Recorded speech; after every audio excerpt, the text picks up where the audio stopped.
And at 7:30, we got Stanford, who's 1-2, traveling to Virginia, who's 2-1. Virginia actually favored by 15.5 points on the ACC network. Ben Gulbranson for the Cardinal. He's gone 45 of 84, thrown for 437 yards, 1 touchdown, 3 interceptions. Micah Ford has had 55 carries for 291 yards and 2 touchdowns, and Bryce Farrell has had 10 catches for 190 yards. Chandler Morris for the Cavaliers has gone 62 of 89, thrown for 670 yards, 4 touchdowns, 1 interception. Jamari Taylor's had 33 carries for 213 yards and 6 touchdowns, and Trell Harris has had 14 catches for 176 yards. This is a weird one where these two teams have never played before. They're the same conference, and they've been for a year. So, I mean, it's not insane, but it's just kind of cool. Props to Stanford. Again, last week we had 4 teams on the brink of at-large elimination, right, when you're talking about the Power 4. We had Kansas State, we had Stanford, we had Virginia Tech, and we had UCLA.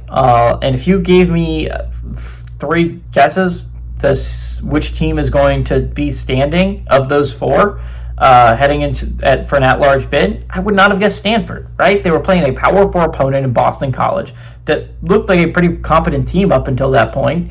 It's just weird. I did not expect Stanford to be the team still standing. So props to Stanford. Virginia is not Boston College, and they're not playing this game at home.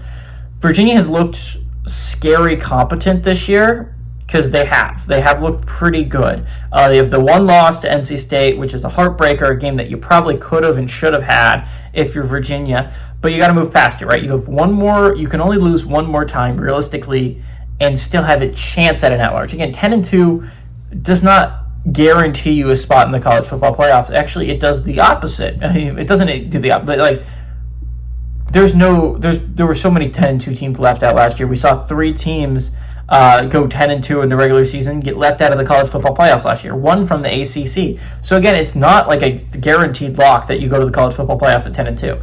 If you can go 11-1, that'll give you that lock. You'll feel very confident heading into that selection Sunday. But I mean, it's not a guarantee if you go 10-2.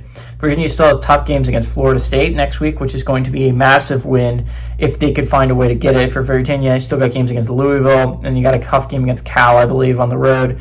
So the Cavs don't have the hardest schedule of all time. That Florida State game is going to matter so much next week. It's either going to put Virginia in a position, if you can pull off that upset, if you're the Cavs, right? If you can pull off that upset, you're going to put yourself in a decent spot heading into the stretch of the season, right? I think this is going to be a really interesting game to watch from. Can Virginia get a really good momentum going heading into that game? I think they can. I don't think Stanford is good. Congrats on beating Boston College, but Boston College might just be bad, and you're playing at home. I don't think the Stanford has what it takes to go on the road and beat Virginia. Their quarterback is just not good enough to beat Chandler Morris, who's actually looked pretty good for the Cavaliers early on. I think this is going to be a blowout for Virginia. Give me the Cavs to win and cover at home.